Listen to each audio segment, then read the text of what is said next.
Hi, this is Harry Judge, also known as Tevrin, Krit, and other Tellarites from Star Trek Discovery, and you are listening to Trek Untold.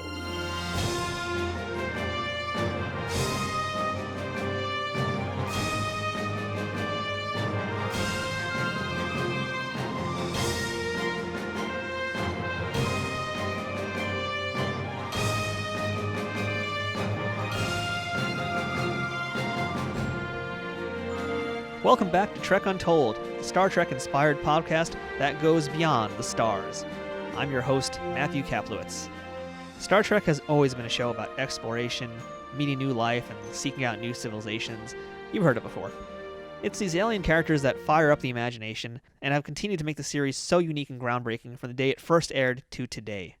That tradition of strange-looking creatures continues, of course, throughout all the new series that come out, and that leads us to our conversation with this week's guest, Harry Judge. Harry has played the role of several Tellarites in Star Trek Discovery, including Admiral Gorch, a mirror version of Gorch, an unnamed Tellarite from another episode of Disco, and Tevrin Krit from the Trek Shorts episode The Escape Artist, starring and directed by Rainn Wilson. You likely noticed him since it's hard to miss an alien who looks like that, but it's also quite a process to make a person look like that, especially when you consider how short most of his appearances were. As you're about to hear, Harry is extremely passionate about his craft. He has an unmatched enthusiasm for acting that is infectious. In fact, you may have noticed this episode is a little longer than the previous ones, and that's because you're about to get a masterclass in performing from a Shakespearean trained professional.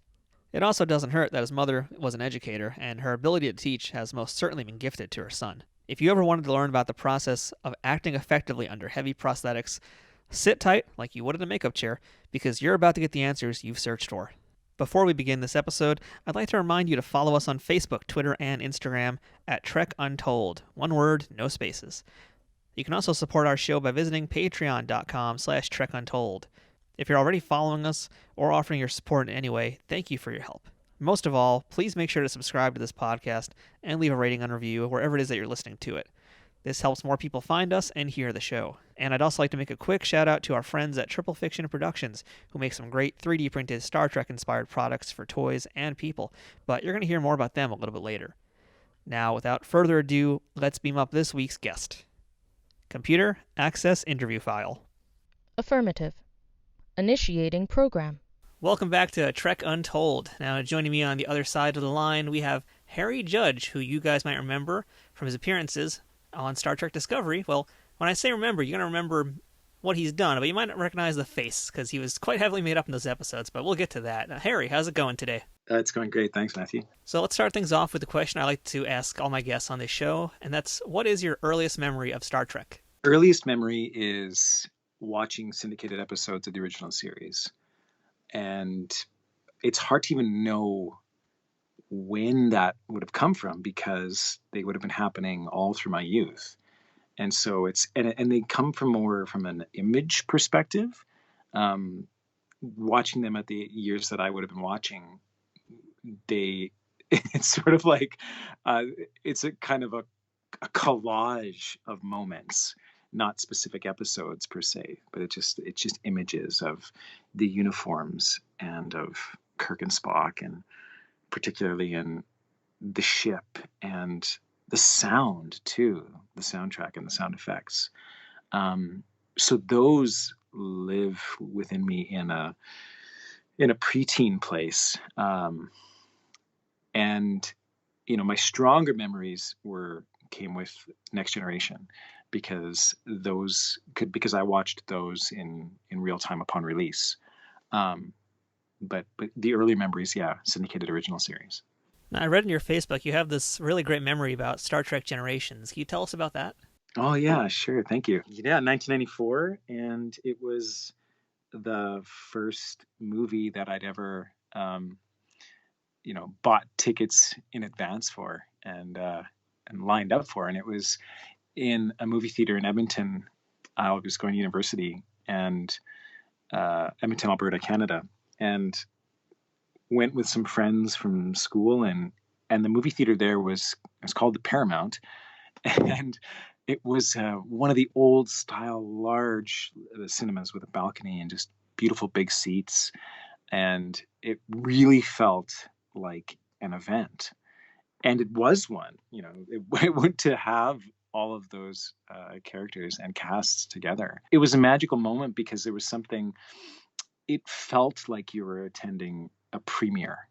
It felt like it was like, this is something significant. And it really, in a lot of ways, it was for a lot of people, and a global thing too. So I don't know that I was thinking of it in those terms. That's more of a reflection. But at the time, it was it was a really special thing to go in and see that. All right, so let's take a trip down to little Harry growing up, especially since you are our first Canadian guest on this show. Can you tell us a little bit about what you were like as a kid, what your parents did, and ultimately how you got interested in acting? Sure. What I was like as a kid, I think, I think probably the answer that I've been using most lately when I share with people my childhood is Harry Potter. Because, and there's a few reasons for that. It's really not because of the name. It's more because of I was shorter. I had really high grades. I had straight brown hair in a sort of simple style. I had glasses, and I wasn't because I'd done 2 grades in a year, so I was younger than everyone else as well. I felt like I didn't quite fit in with everyone else. All the students around me were older, but also taller, usually as a result. So I did really feel different. And I was so into reading. I read all the time. I read all this, like tons of Stephen King at a very young age. Was very much into comics and fantasy literature. So when Harry Potter first came out, actually, it was like, people were suggesting that I read it, and I'm like, you know what, I've been there. I don't really need to read this child wizard story, whatever.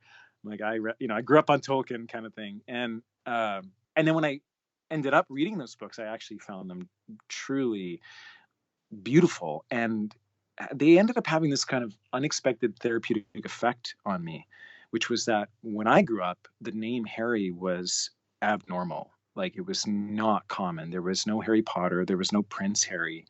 There's no Harry Styles. There were not these Harrys that have become really prominent in our society. Harry was unusual.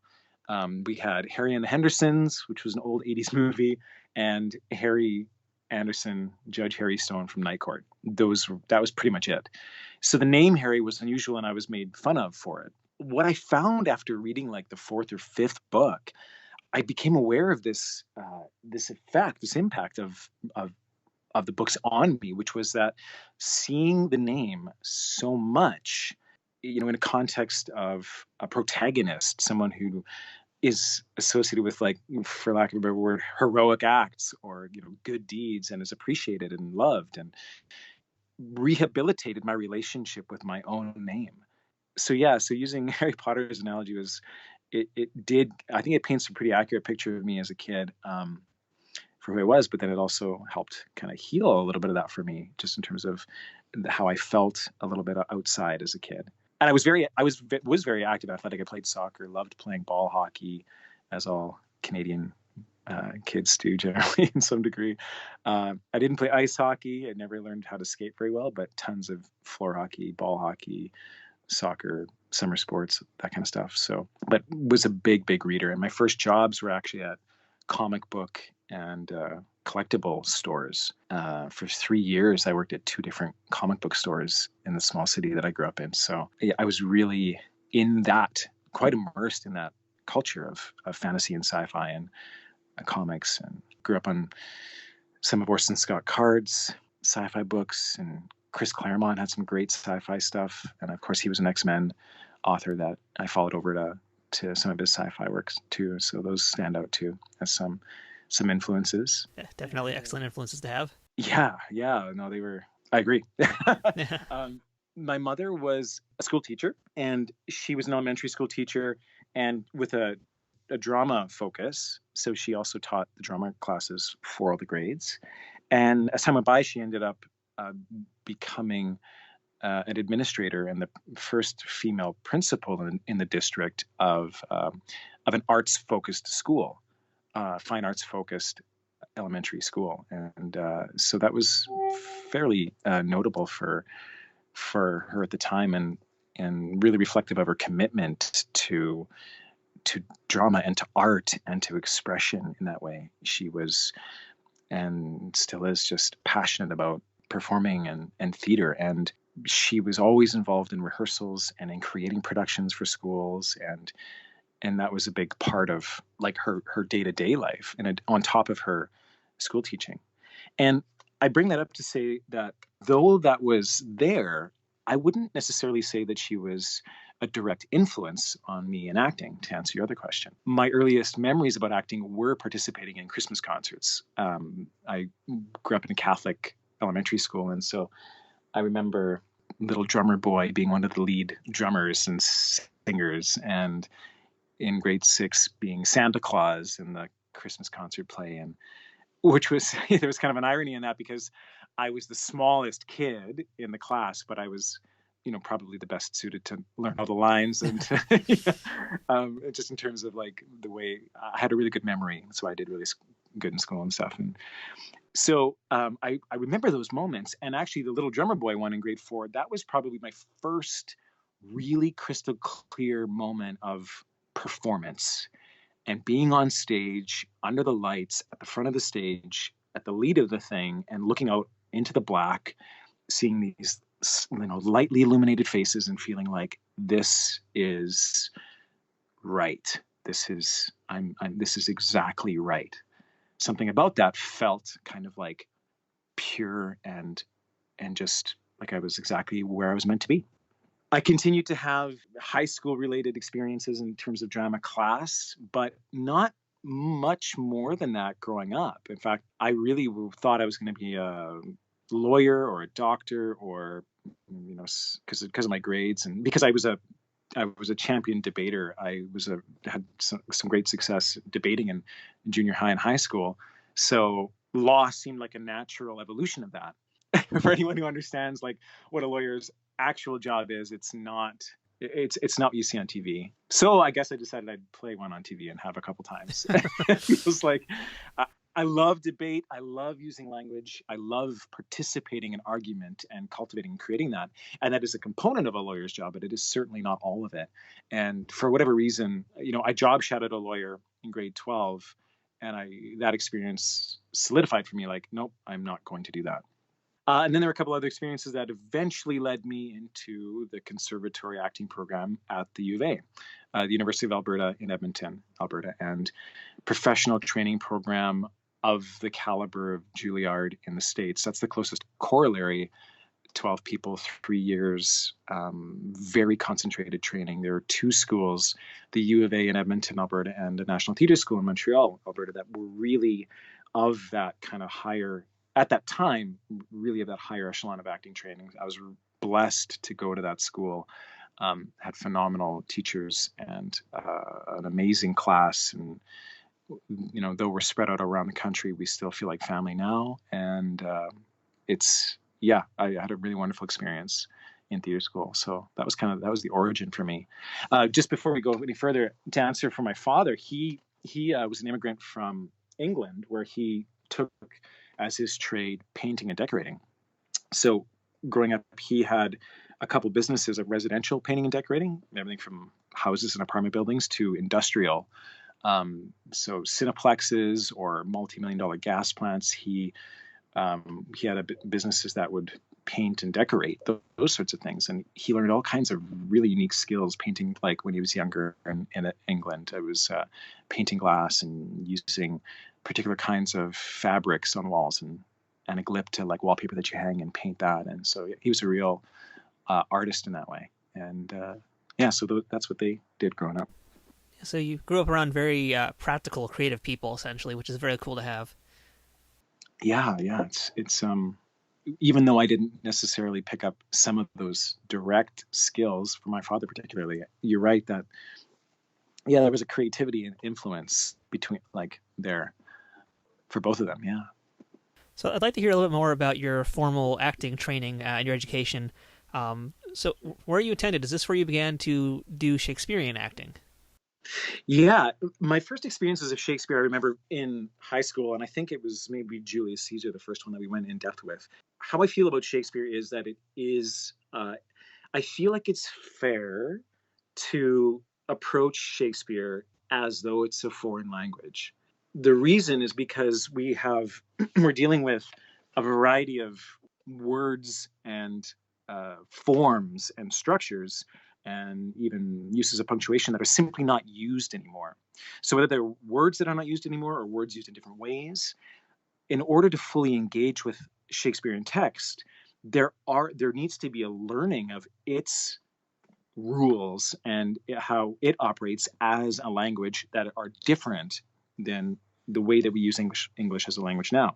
My experience first being exposed to Shakespeare in high school was that it was a language that it made sense to me, and that it didn't, in the same way that some people might just take to French or take to Spanish. For me, it just made sense. It just came together, and I ended up learning a lot more about it. But at the time, it's something about the poetry and the rhythm, and I just remember it going yes for me. Like I embraced it and really appreciated it. And I remember finding an assignment in grade 12. It was something about paraphrasing 5 of Hamlet's monologues, I think, and I had 100% on it. And it was like, I didn't go back and look at it, but when I saw that mark, I'm like, yeah, when I looked back years later, I realized this all kind of made sense to me even then. Then it was getting into that program at the U of A where things really deepened. And as I mentioned, it is a conservatory style program, and it has, at the time that I entered the program, which was September 98, it had already been around for, it was coming up to about almost 50 years of the studio theater, but a slightly less of that in terms of the program itself. The point is there was a long established lineage and pedagogy of the intent and philosophy of the training for that program. And it was very much classical text-based training. We're going to teach these students how to be professional actors on the biggest stages using the hardest material, which tended to be the classics, Shakespeare and Shaw and the like. And so text-based training, really engaging with Shakespeare, was a big component of that. And, I think it's been said, and I was felt in the program too, that if you can handle that text, then it's going to set you up well for pretty much anything you might come across in theater, in plays. So during my time there were two teachers of text and voice that were true experts with the material. One was Betty Moulton and one was David Lee. And they both had side careers as coaches in larger Shakespearean festivals as well. Betty at the Colorado Shakespeare Festival and David Lee at the Stratford Shakespeare Festival, or the Stratford Theatre Festival, which focuses a lot on Shakespeare. And they taught me just so much. Like everything that I knew came from them. I think like it was fortunate that I had a facility already, so that then when the tools that they gave, I really was able to pick them up and use them, and it made even more sense to me. And I feel so fortunate that I was able to receive from both of them during my time there. And they both became mentors in various ways, and I worked with them both professionally and afterwards. And yeah, just real gifts and amazing individuals, great teachers. It was fortunate for me to have them, and it was identified by the school kind of during my time there that I had this facility for not just understanding the material, but also being able to assist others in understanding it too. And it's one thing to have a gift for something, but the ability to convey that understanding to others, right? So if we continue to use this analogy of a language, you can maybe be really good at speaking it, but are you able to then bring someone else? Are you able to then teach someone else a language well? And that, for anyone who's taught, one of the challenging things for a teacher is, how do you meet people where they're at? How do you tailor your instruction?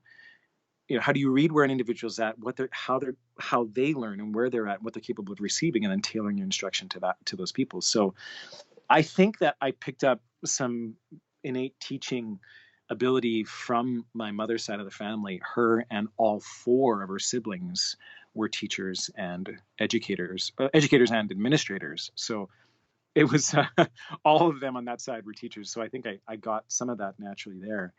And so the U of A recognized that, and very quickly afterwards, they brought me back to work as a text coach at the university. So quite quickly, a couple of years later, I text coached. Yeah, I think that's the right way to say it. Sounds like a word. Yeah, I'll go Sure, with that. yeah. The Winter's Tale I worked on, and then Romeo and Juliet, and then I came back and directed a project, Ring Around the Moon by Christopher Fry, really beautiful play, and then directed / coached on, did all the text work and teaching for Twelfth Night as well. So I've loved my relationship with the school, as just both what I learned there, and then the fact that I was able to come back and continue my work with Shakespeare that way. It's very true what you said. I think really true mastery of any kind of craft is the ability to give that information to another person and have them be able to use it. So it's a very commendable trait to have that. Yeah, I agree. It's there's certain arts we can be appreciated. Like when you watch, you can appreciate what the person is doing, but then actually, like, as you say, being able to translate it, being able to transmit it, those skills or techniques to someone else, is another skill entirely. So tell us about your first professional role that you had on television or film. How did that go for you? Oh wow, okay. My first film gig was as paramedic number 3, I think, for a movie that at the time was called White Coats, and then was later renamed Intern Academy. It was directed by Dave Thomas of SCTV fame, which graduated such luminaries as John Candy and Eugene Levy and Dave Thomas, obviously, Rick Moranis.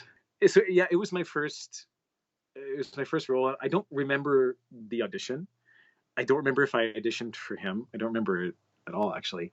But I remember the doing of it being like extremely stressful. It was like the first time on a set, and just not knowing the world at all. Like, having never been on one, you don't know what you're looking at. Like, you don't know what are all these wires, and where do people actually stand, and who are all these people, and who do I talk to, who knows what about what. Like, it was just overwhelming. Especially at that time, like, my performance energy was, my fire as a performer, as a stage performer, was this thing. It's this internal, visceral, like, activation of this energy that builds before going on to perform. And I didn't understand how sets worked. So we got to this old abandoned hospital, which was like really kind of creepy. I mean, old hospitals, they just had this feeling of like, whether they were used for like mental hospitals or that kind of thing or not, there's just seems to be this kind of old feeling of, there's a lot of old ghosts in old hospitals. A lot's happened in those buildings. So there was something kind of eerie about it. And I remember that feeling of like, what is this place? It felt I'd never been in an environment like that before. And so well, of course, you work with Dan Aykroyd, so I bet he probably chose that location. Yeah, exactly. Yeah. Suddenly, as you turn on the corner, Bill Murray's there with the trap. It's like, what? No. What ended up happening because of that is, getting to the set and just ready. I'm ready, but I'm ready hours before I really need to be ready, and then hours before they actually get to me. So by the time I actually get called to set, which was just truly hours after I was called, I was shattered. Like, I'd well blown through my adrenaline reserves and my readiness. I was like a wreck. I was just done. And so it found it like really stressful, and being in front of the camera for the first time, like, they're not small cameras. They weren't then. Like, we're more in digital now, but even now, there's still some of the rigs are quite large and intimidating. But back then, they're even, it's even more. And in my experience, and it's just like, I'm terrified. I don't know.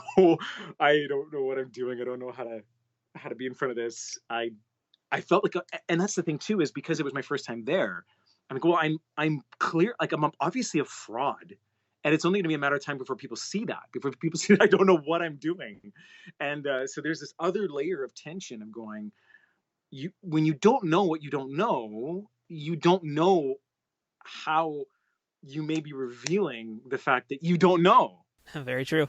So it's like at some point I'm going to be doing something that tips the hand that I'm a complete rookie at this, and you're not quite sure what it is. And so there's and like truly it took me years and many experiences on set before I fully got over that, because I had got professional theater training, but I didn't have professional like set film TV training. I hadn't spent time on sets before. I hadn't learned about etiquette or about who you talk to or had any experiences before. So it's all so new.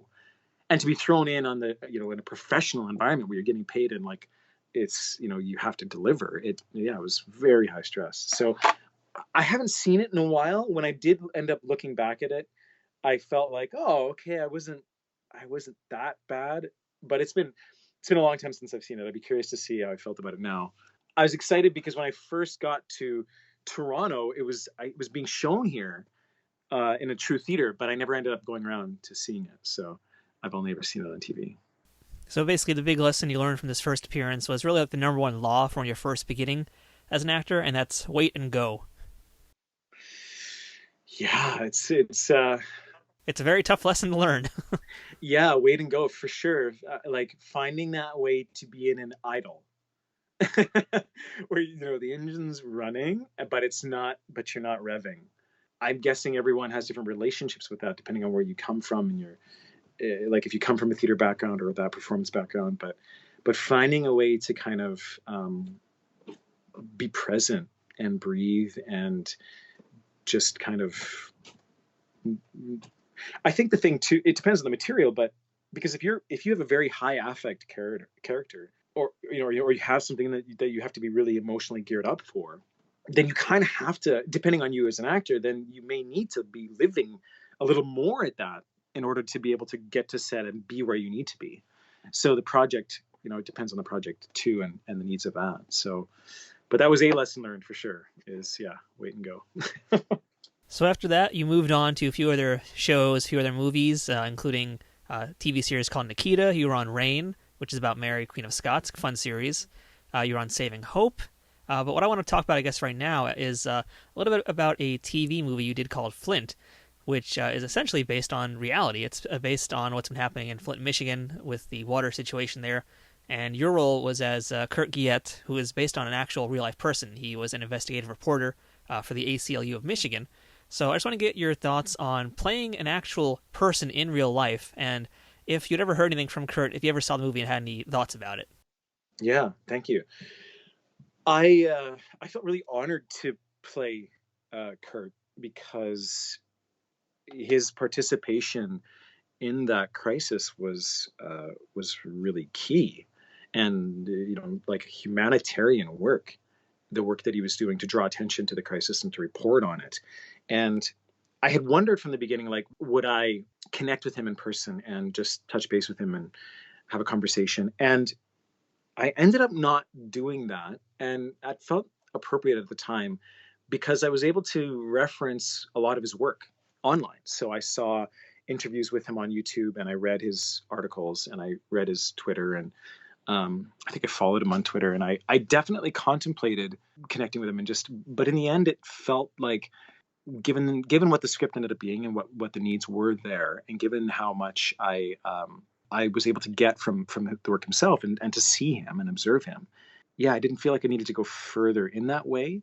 Although upon reflection, if I was to do that over again, I think it might be nice to have reached out to him, not so much for my needs, but maybe just to offer him the opportunity to potentially participate in the telling of a story that was his, and to see if, what kind of involvement he'd like if he'd like to have a conversation with me share his insights, or to, so if I was to do that now, and it's been a few years now, I think what's coming up right now in this conversation with you is that could have been an interesting possibility, is to actually just for his sake to say, hey, this is happening, and I'm guessing but what would you like to know more, or how would you like to possibly participate? So that's what I would consider doing in the future. And that movie was I was really delighted that movie actually it won, I think, daytime, like, was it an Emmy that it won? I think it won daytime, like it won TV Movie of the Year, maybe a couple different awards. So really enjoyed connecting with Neil Marin, one of the producers on that, and it was really positive experience. It was a Primetime Emmy nominee for Outstanding Television Movie. It won Black Reel Award, I believe, or it was nominated in a few different categories as well. It was very critically acclaimed. It did win NAACP award as well. So that movie did really well, and I'm hoping it did some good things for your career as well, because it continued to lead you on to some other projects. And one of which I'd like to talk about that you did was the hit TV series Suits. Sure, yeah. And so you were in a season 7 episode, which was titled Tiny Violin, and in that you got to do a scene with Patrick Adams and Meghan Markle.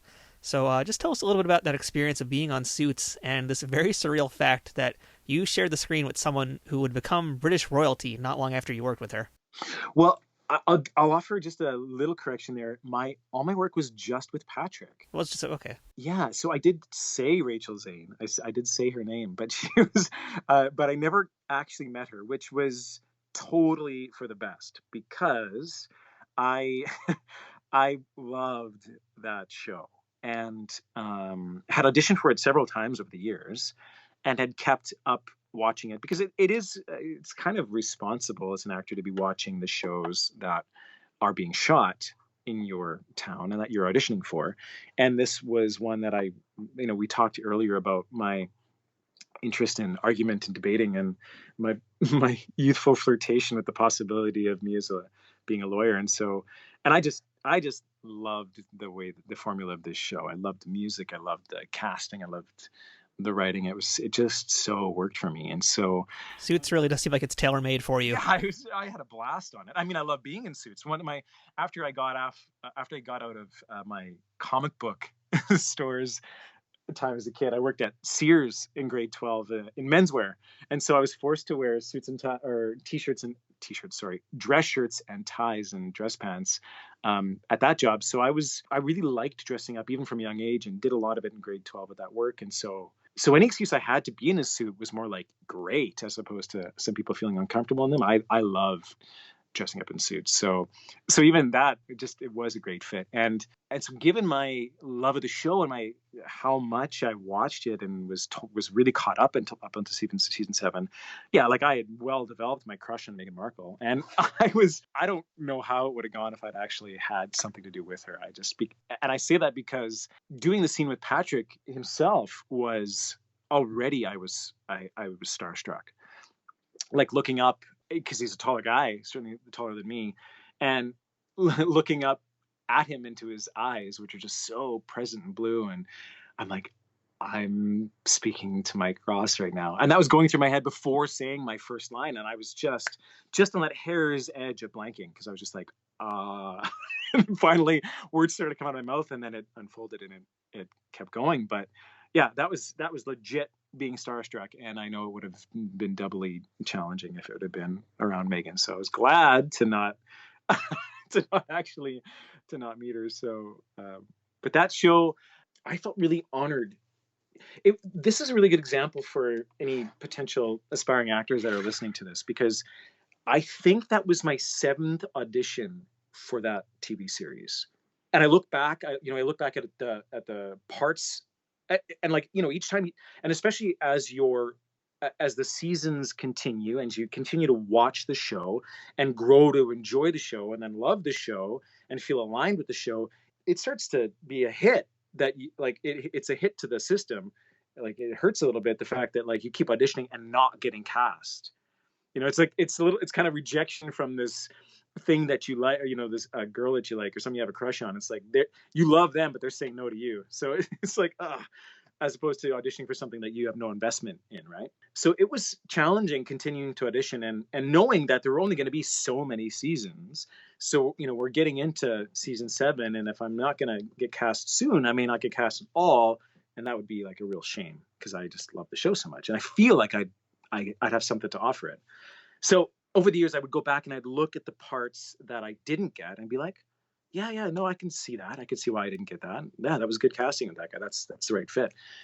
So not only did I kind of agree with the casting after the fact with who they picked, but truly, if I were to look at all of those parts that I auditioned for, the one that I would have wanted to get is the one that I got. That's the part that led to me having the best experience, I feel. And there was a really lovely resonance to it too. Or I was in the trailer when I first got to set, and in hair and makeup, and Patrick came to sit next to me to get his done, and he mentioned, he's like, "Oh, so you're Harry." He's like, so you're playing Andy. He's like, so you're gonna be the last person that I work with on Suits.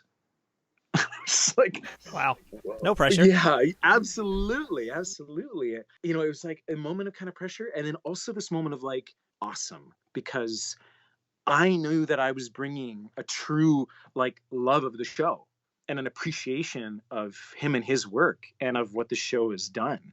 So I actually felt really honored and glad that I got to have that responsibility to do that. As it turned out, I think he may have had to do some reshoots or something got pushed, and so I ended up maybe not being the last guy that he worked with, but the sentiment is still there, and it was my experience, at least for a little bit. And it was I was really touched by that, and felt like just also the sense that I really wanted to make it, to do whatever I could to make it to deliver, right, to give him something that was to support him, to give him what he would need to feel fulfilled by those last scenes. That's a really great memory to have of a show that you love so much too. Yeah, for sure. And so I mentioned earlier about how it took me some years before I really felt at home on a set. And I would say that by that stage in my career, I had felt like a professional as a theater performer. I performed in a lot of different theaters, a lot of big crowds, a lot of places around the country, and had been in Chicago a couple times already. So I felt confident that put me in a theater and I can play a space or a stage. I'm a professional theater performer, but I still, my film and TV experience was still, infrequent enough that I still didn't really feel like a pro there. This experience, the way that Suits unfolded, in terms of the relationship with the cast and the crew and the director, and how they felt about my work and how I felt about my work, all of those elements coming together, they came together in the strongest way with that experience. And being driven home after my last day, I was like, okay, this feeling settled, and I'm like, I now feel like I'm a pro on set. And so it took until the end for me to have the experiences and the kinds of experiences where I really felt like, okay, I know what I'm doing now. Trek Untold will return momentarily.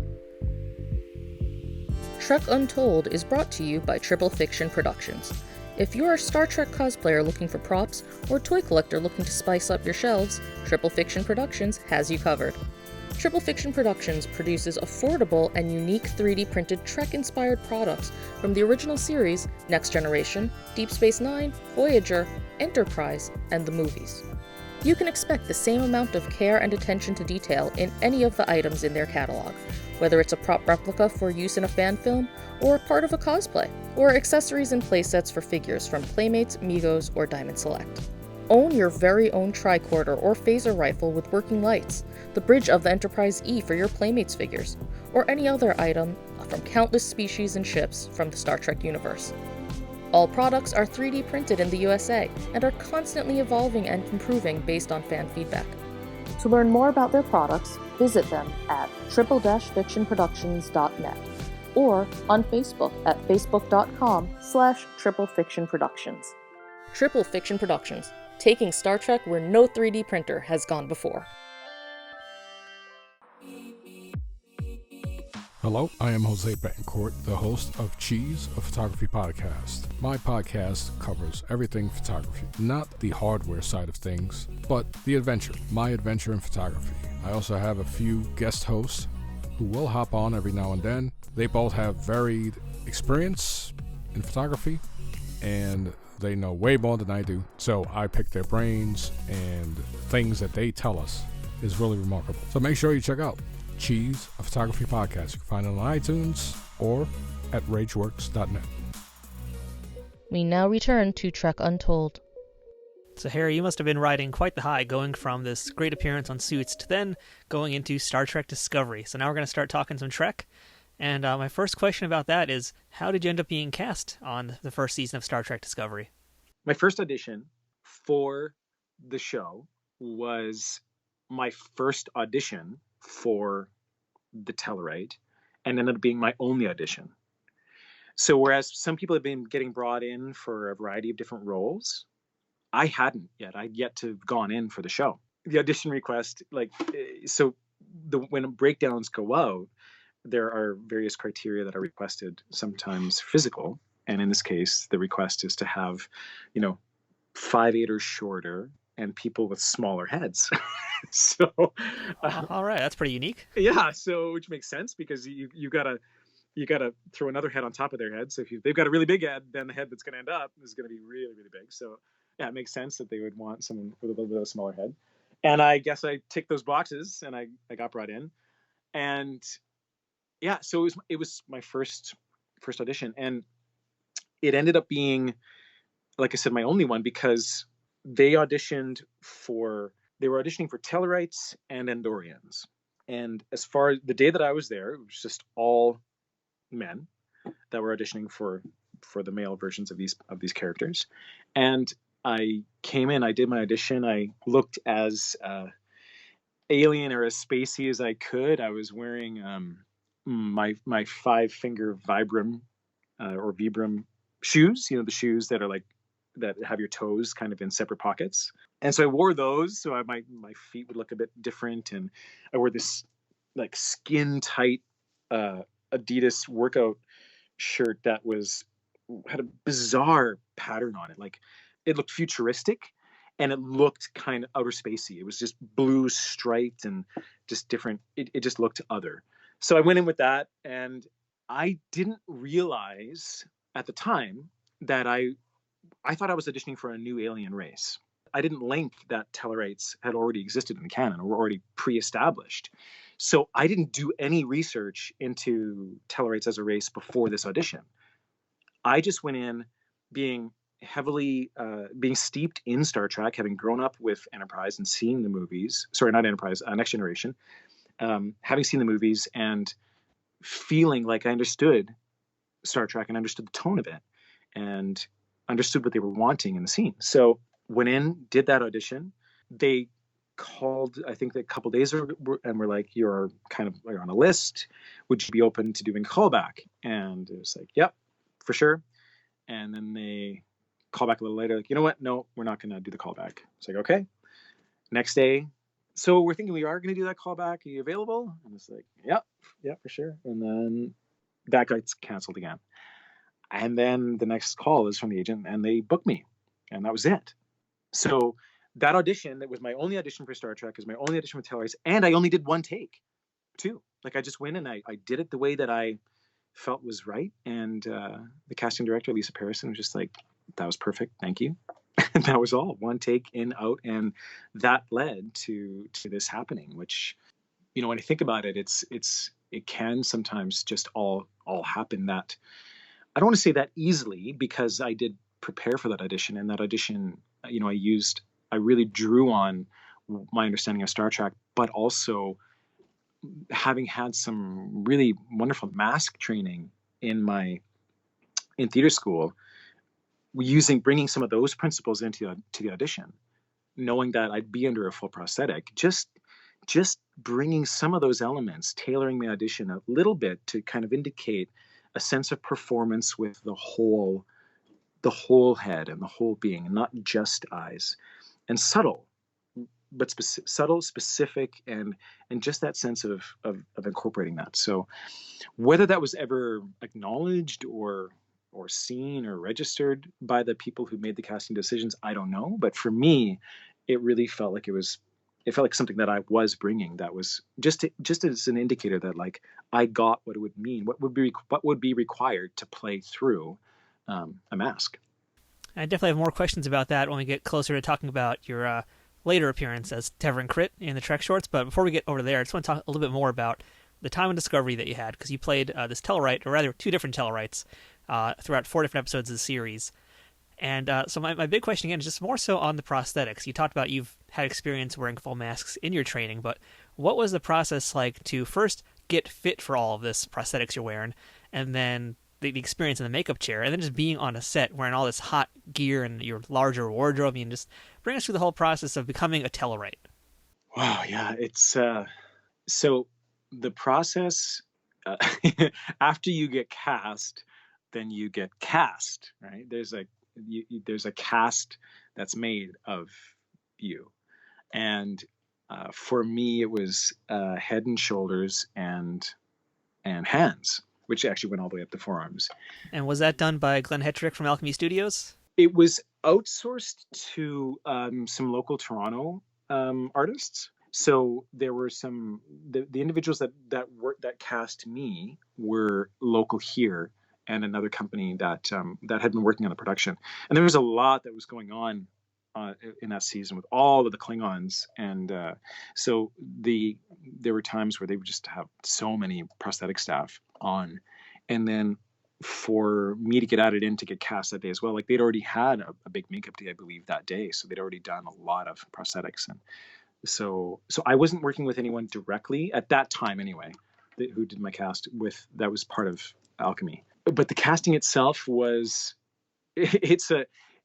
one of the questions that they ask you before the audition that you have to answer on camera is, are you claustrophobic? Are you allergic to latex? There was another question, and then one of them was, are you claustrophobic? And that is a question that you really want to answer honestly, because being in that head and shoulders cast and having your eyes and your ears and your mouth, like, or your nose rather, fully closed, fully covered, is a very intense experience. And when I got asked that question in the audition, I answered truthfully, but I still didn't really know what I was answering for. Like, I got the sense that I was going to be under some prosthetic, but I wasn't thinking ahead to this particular aspect of the experience.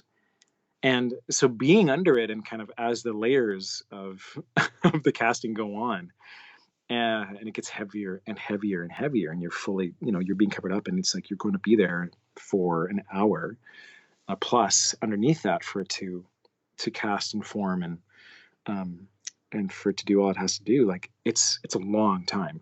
I did feel good through the process, but I really, like, I have to say, I grew up being a little bit claustrophobic. Like, I have memories of kind of being trapped in some tight spaces and kind of freaking out. So I'm just really I'm glad that I had dealt with it enough to be able to answer on that question honestly, but then also to deal with this experience, because it is a lot. And I know that there are some actors who aren't able to get through it.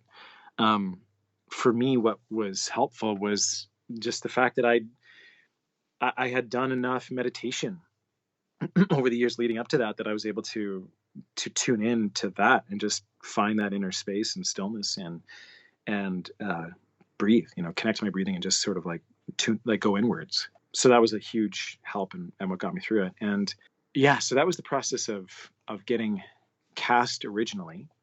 And then there was a makeup test where there was also a contact lens fitting. So we got sent to a local optometrist, and they did all the scanning and the tests. And so there were ways in which things could potentially not work out for an actor. Like if you can't get through the casting, or if they get a sense of your eyes and you're like, your eyes because of the shape of them or because of some condition of them that you have or whatever, you won't be able to wear contact lenses. And so that could potentially disqualify you. So there are these sort of subsequent steps that you need to go through before you really kind of are able to get to being on set.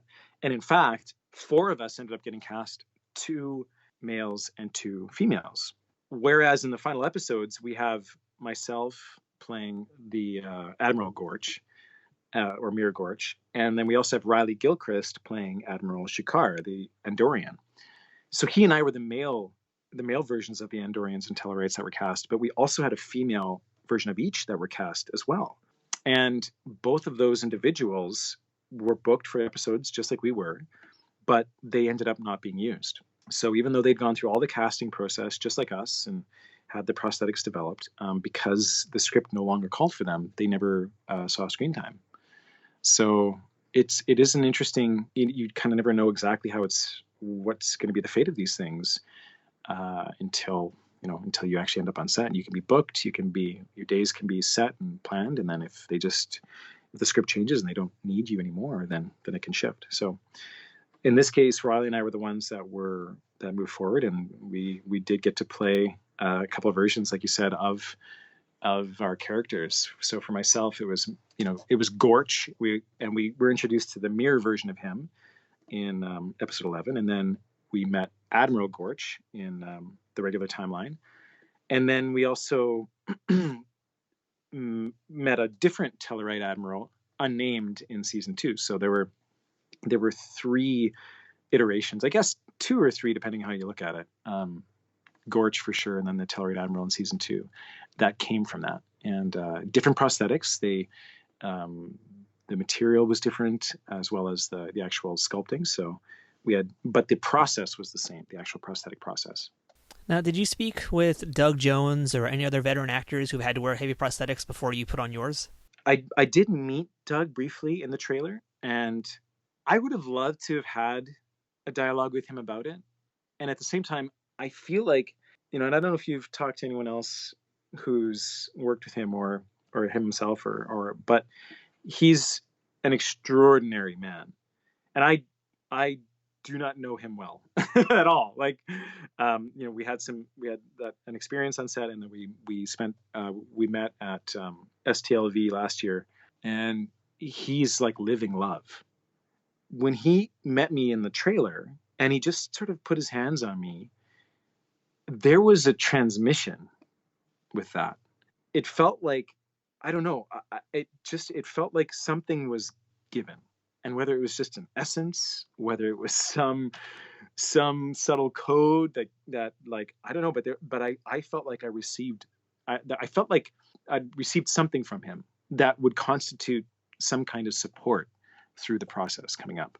Apart from that, no, there were no other real, there weren't conversations that I had with anyone. I think it would have been a good idea. And I'd love to offer, like, I'd be fine to have conversations with anyone who would want to, because it's such a unique experience and not one that you can practically prepare for. I don't know, I think that in big ways, it was one of the most demanding things I've ever done, because it's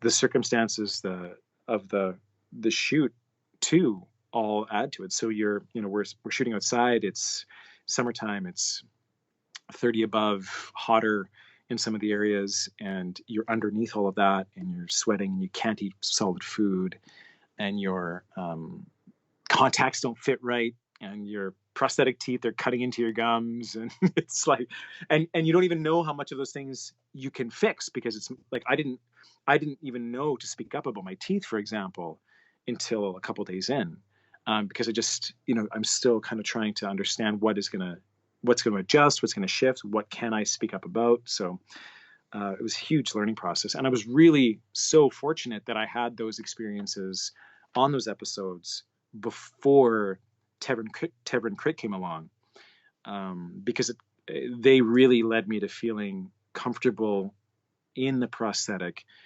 familiar enough with it that I could actually be confident and know that I could show up and deliver a much fuller, more demanding performance as Tevrin required. Yeah, let's talk about Tevrin Krit now, since that is the Short Treks episode, The Escape Artist, which is really one of my favorite Trek shorts, where you get to play, again, that Tellarite bounty hunter, a new Tellarite, Tevrin Krit, and you've just captured Harry Mudd, who is played by Rainn Wilson, who also directed this short. So really the first thing I have to ask is, what is it like working with Rainn Wilson, not only in front of the camera, but also behind the camera?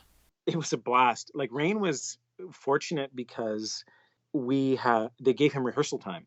So we had time in advance to really plot it out and block it out, and he got a chance to we got to be on the sets and yeah, get to walk through what we were planning, what we were going to be doing, which was a great experience, just to get to know him as a person too, and for him to see who I was. Because my prior experiences on set, because we would get to set before the regular cast and get under makeup, I spent time on set with some of the main cast who never saw my face. And so I would like wave to them, they would recognize the alien, but they never knew who I was. So I made a point a couple times at like either when I got out of makeup to just see if like to introduce myself to Sonequa, because we had some interaction in the show, so that she would know I'm the guy you've been looking at. Wilson Cruz was an example of someone who I spoke to while under prosthetic, and then I went up to him at a convention and was like, and I showed a picture of him. I'm like, I'm this guy that talked to you back then. You know what I mean? Just to say, like, so that they would know, put the face to the person. So this was really nice for Rainn to see me, for us to actually see each other, for him to get a sense of my background, of my training, of what I was bringing, and for us to get a sense of the story and all of that. And then also to talk voice, which was a really key concern for me, a consideration, which, as far as just a little bit of a divergence here, the Tellarites up to this point, I think one of my strongest memories of a Tellarite voice is in Enterprise, the other bounty hunter, I think it's Sklar, the character's name is, and I sort of felt that his tones were sort of full and kind of plummy. They were sort of, it was a really human sounding voice. And yet the physiology, it is really not human. And so given how the Alchemy Studios design of this current iteration of Tellarites is even continues to push that bestial aspect of the Tellarite physiology. I was really like, what am I going to do here with a voice? Because this will be the first speaking role of a Tellarite in Discovery as a show. And it will set a bit of a template in terms of how we sound. And so I was really, really wanting to get a sense of like what was going to make sense. So we got to speak about that a little bit, and that got to influence what I ended up doing on set too. And then Rainn himself, working with him on set was great because, as such an experienced actor and coming from a theater background, and I felt like, because that he, we got to dialogue about my background, I felt a sense of trust from him that he could throw stuff at me and I could just do it. So we'd be in a take and coverage would be on me and he'd be, or even on him, and he would fire like a one-word direction at me or a couple words, and I would just give it again in that way, give it again in that way. So there was a great sense of like, as a fellow actor, just him knowing to give me something else from an actor perspective that I could then take and give right back. That was great. Really fun to do right in there, because normally you're getting direction from outside. But because he and I were in the thing together and we could stay in the thing together, it was really great benefit to have him there doing that. In all the interviews that Rainn has done with about that episode, he's had nothing but great positive things to say about working with you as well. Well, thank you. I'm delighted. I've only seen one of those interviews. Maybe I'll follow up with you with the other one. But I was delighted about that, because for him it's a significant deal, right? Like, you're coming onto this massive show. There's a lot of money on it. There's a lot at stake. There's producers watching. Like, it's a big thing. Like, he directed some episodes of The Office, but now this is a whole other thing. So for him, like, I similarly to what we were saying about Patrick, I really wanted to make sure that I brought enough for him to make it work for him, right? He was already the character of Harry Mudd was so established and so great, and he was already like so in with that. But then it's like, as a director, can I, hopefully that doing everything that I that I could to make sure the concept flew, and that pardon the pun. So yeah, he's great. So with this role of Tevrin Krit, you really got to put a lot into it. This is a character who has his own ship. He's got his own different voice. He's got, of course, his own species, because you're covered in all these heavy prosthetics. And so we kind of touched this a little bit earlier in the interview, but I wanted to ask you a little bit more about, with this type of a character, how do you put these nuances and these subtle things that take it from being Harry Judge into becoming Tevrin Krit? I'm glad you're asking this question, because a key part of the answer is the voice work that ended up happening. So let's start first with the answer of like, how does Harry Judge become Tevrin Krit? What are the differences there? So I talked about how my experience on the episodes had prepared me to be in prosthetic. They'd also given me time to feel into the essence of my read on the essence of what our version of a Tellarite is. I spent a long time looking in the mirror at that face, at those different Tellarite faces, getting to the point where there were times when I was first shooting season 1 that I stopped seeing a different face. There were times where I was looking, I'm like, yeah, that's me. Like it had just become, it just felt like my face.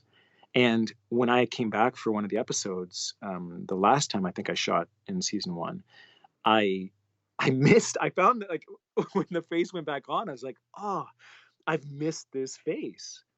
Something had happened where it had felt like a part of me. And so that laid this foundation for when the prosthetic came on for Tevrin Krit. The design, again, slightly different hair, different facial structure, different facial hair, but enough of that, I'd spent enough time doing that when that face came on, it was like receiving what that face was, like tuning back into the parts of me that I had already identified as what is this as a Tellarite, and then making the adjustments with this new version of the face, and then dropping in to what that was. And the costume is a big part of that. I was always, in my theater work, always very, very much influenced by costume, but also by hair. I totally felt like 50% of character for me came from hair. Like, it was key to get that haircut. To, like, some people, it's the shoes. It's gotta be the shoes. It's the shoes that really put them into character physicality. For me, there's something about having the right hair, and then costume too. So it's like, I'm in these clothes. So how do these clothes want to be moved in? What do these clothes allow? What do they dictate? How do they inform? Being, in a sense, my hair for Tevrin Krit is that whole head, right? It's that whole thing, and just dropping in, and to what is now the new body, the body that is given by the head, but then also that is dictated by the costume. This costume that is muscular and rough and leather and broken in and black and worn and functional. There's information in all of that, and the fact that it moves and it makes a sound, and it's just like all of that is, and so that even some of those things can inform then how I would choose my physicality in the performance and in the takes.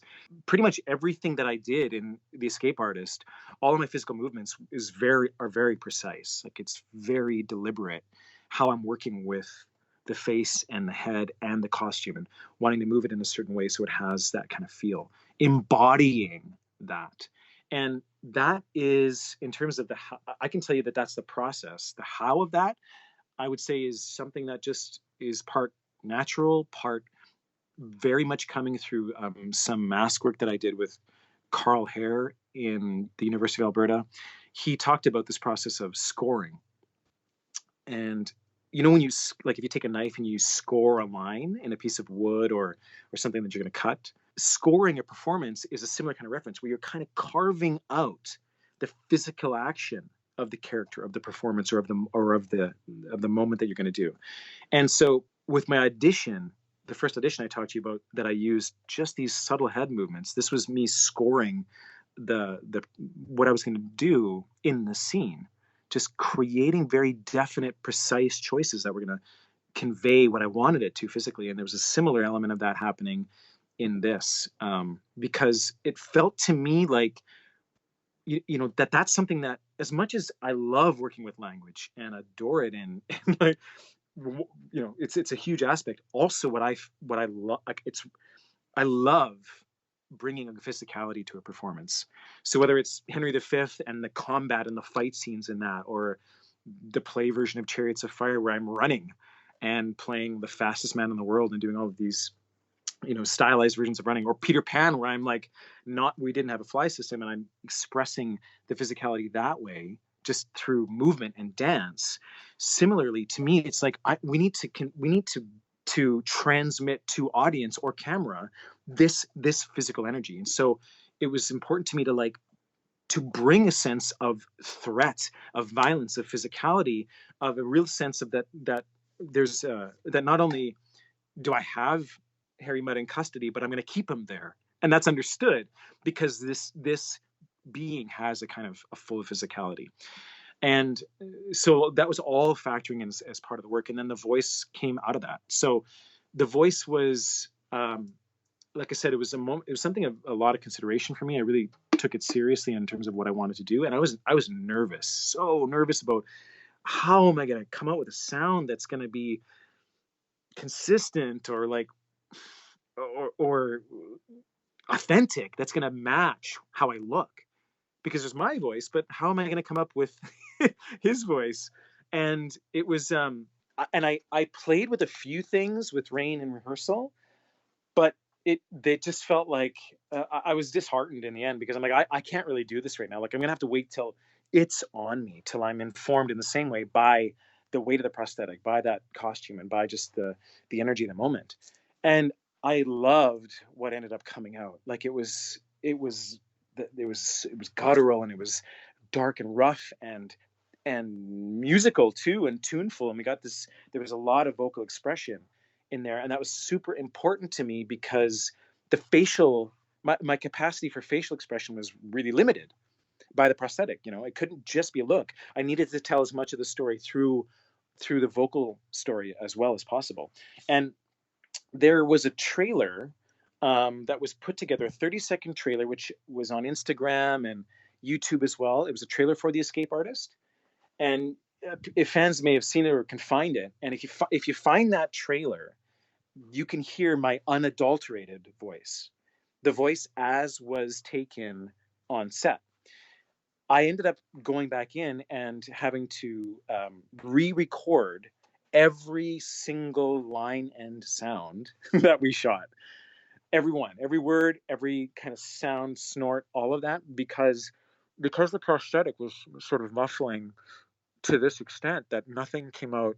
Everything had to be to be picked up again, clear. Oh, well, it wouldn't be Star Trek if it wasn't for ADR. Yeah, right. So, and that's cool, but I was actually devastated. I'm like, what? When I found that out, I was like, no, because I felt triumphant over the vocal work that I'd done on the set. Like, people were, I was getting unsolicited sort of feedback from people from some of the crew, like McMahon, the writer, who just loved what I was doing too. Like, they really I knew it was working. And when I heard that I had to go back in and do it all, I was just like mortified, because, normally I'd be like, oh, here's a chance to make it better. But I'm like, how am I going to recreate this?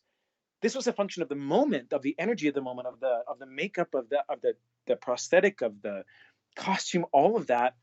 There's no way I'm going to sound the same. And so I went in really kind of anxious about it, and I ended up just stunned. Totally blew me away that I got the same voice in the booth as what came on the day. And I don't really know how it happened, other than just the kind of dropping back into that embodiment that we talked about, back into that sense of like, okay, I'm dropping back into that, like almost like a sense memory, a physical memory, like a bit of a vibrational memory of what that experience was, and then that allowed me to get there again. So I had the benefit of hearing it, which is great, and but the hearing it was just, it didn't help me recreate it. Do you know what I mean? It was great affirmation that what I was creating was getting back to that space, and so I felt really fortunate. The voice that you hear in the end is my work, but then they did alter it.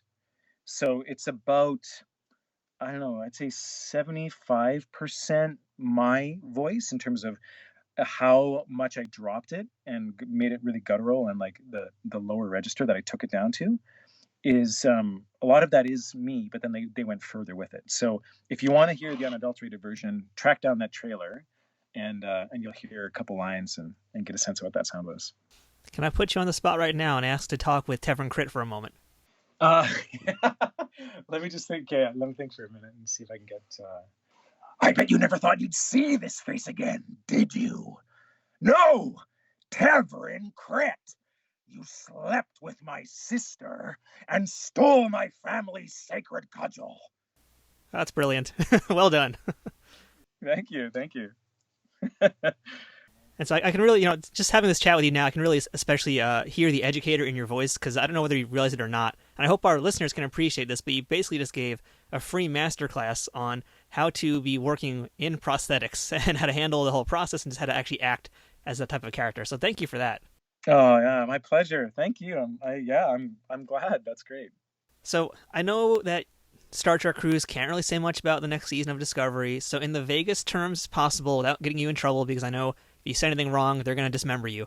But is there any chance we will see Harry Judge in some form or another in the upcoming season of Discovery? You just have to keep watching. I mean, I know that's the stock answer, but it's the best. It's the best I can do. What I'll say is it's still being shot in Toronto. I still live in Toronto, and I know, I can tell you that I've heard it from casting that the production likes using me and has me on their radar. So yeah, keep watching and we'll see. So beyond Star Trek Discovery, I know you've also done a few more theater things. I know you were in a production of Chariots of Fire. So can you just tell our listeners what else you're doing these days besides Trek? Yeah, things are interesting on the acting front right now with where everything is. And so it's now like we're looking at, from a voice work perspective, we're looking at the setting up of home recording opportunities, and there are going to be new initiatives. I think there are different opportunities that theaters are having sometimes for online performances. The National Arts Centre based out of Ottawa has a really interesting funding that they're going to set up, where I think they're setting aside $600,000 to fund artists for online performances, which is a really cool initiative. And they set that up pretty early too, so it'll be interesting to see. Outside the March is a local theater company that does really interesting interactive immersive theater, and so they're doing plays via phone call right now, where you can phone in. I'm not sure exactly too much about it. I've done a show with them before, but you can phone in, and it's like it's a customized mystery play thing. Oh, interesting. Haven't done it, but like people are. It's forcing people to find new forms, and so right now, what's happening for me? There were some self-tapes that I'd done in terms of acting that happened before productions got shut down. So it's hard to say what might come of those. A lot of basically productions are halted all over the place. The voice world is still being able to create content because, like I said, we can still record from home. So I have a voice self-tape to do today, in fact, and so that's still continuing. And then, and then there's some other personal side business initiatives that I'm taking the time, this particular window, to continue to develop as well, which are really interesting. It's using a very interesting technology that actually Star Trek fans might be intrigued by, which is the imprinting of frequencies into into jewelry and bracelets or bands that you can wear yourself. So if for example the Schumann resonance, it's 7.83 hertz. It's the frequency of the Earth. It's created by electromagnetic activity of lightning, and it's a very life-giving frequency, and it helps mitigate a lot of other electromagnetic frequency exposure. So we're able to imprint this frequency permanently in bracelets, jewelry, items, pendants that you can wear, and then you can have that frequency on your person. Your body harmonizes with it, resonates to it, and there's a lot of benefits that can come from that. So I was fortunate to connect with the creator of this business. Is called Mistech, mistech.net. We met last year, and I'm in partnership with him now for the Canadian side of Mistech. So we're just in the process of launching the Canadian site, mistech.ca, or you can go to mistech.net if you're in the US and learn more about that. All right, now as we conclude this interview, I have 2 more questions for you, but this first one is really the most important one, and Harry, you cannot hesitate when I ask this. I need an answer right away on this one, so get ready. Okay, go. Who is your favorite Starfleet captain? Picard. All right, good answer. yeah, it's just it's the one. Thanks for asking. It's a good question. All right, so Harry, what has been the best thing about being a part of the Star Trek universe? It's almost, I guess it may even be cliche, or it's probably something that's commonly said, but this idea of it being a family, I couldn't have known how much more than words that is until having been part of this experience and now gone. Being part of the experience and being on set is one thing, but unless you're part of the main cast, it ends. You go home and you've had your experience, and you got your memories. You can watch the show. You've got that. You've maybe made some contacts or friends. Cool, but it doesn't continue necessarily. But it can with Star Trek and through the convention experience. And my experiences last year at STLV and then at Destination Star Trek in Birmingham were extraordinary. I was met with such warmth and welcome and care and extension and consideration and support. People who didn't even necessarily stop by my booth, but just like pointed out at me, were like, "Thank you for being here." And I was just like, wow, like, because I'm just this guy in a mask, like people had not a lot of people had even seen the second short trek yet. People hadn't necessarily seen Tevrin, Krit, or would have known me from that makeup, and my work in Discovery wasn't featured in the same way that I was in the short trek, right? So I didn't have any anticipation of like being welcomed into the family the way that I was, and that's powerful, Matthew. It is something special to go to have this group of people, this collective heart take you into it, and to feel like part of it. And then what happens too is you go, oh, and now that I am part of it, I want to continue to grow that. Like I can understand, like I had prior cast or like cast members from other shows come up to me too and welcome me, just to be like, welcome and create that extension. And it's just like, it felt, it was beautiful and unexpected and so touching and consistent, like it was, and the opportunity to really connect with some fans and learn about their experiences. And also one of the advantages that I had is because I didn't have lineups with me, most people were at some of the bigger stars. I got to really drop in and have some longer conversations with people and some more personal connections. And that's why I want to be there. I want to be part of the convention experience. And I've loved it because I grew up as that fan. I grew up working in comic book stores and watching these shows and reading sci-fi. And so it's like, I know what it is to love a world so much that it's, that it lives within you. And so that has been a really special part. And yes, the best part of it. Oh, it's really great to talk to someone who's involved in the Star Trek universe and is also just such a lover of it, such a big fan of being a part of it too. So that's great to hear. Harry, I wish you much success in all of your business ventures, and hopefully seeing you again in Star Trek, maybe as another Tellarite, or perhaps even just yourself next time. We'll see how things go. Thank you so much. Thanks, Matthew. And I also hope that you do catch the real Harry Mudd one day and get that cudgel back. Oh, his time will come.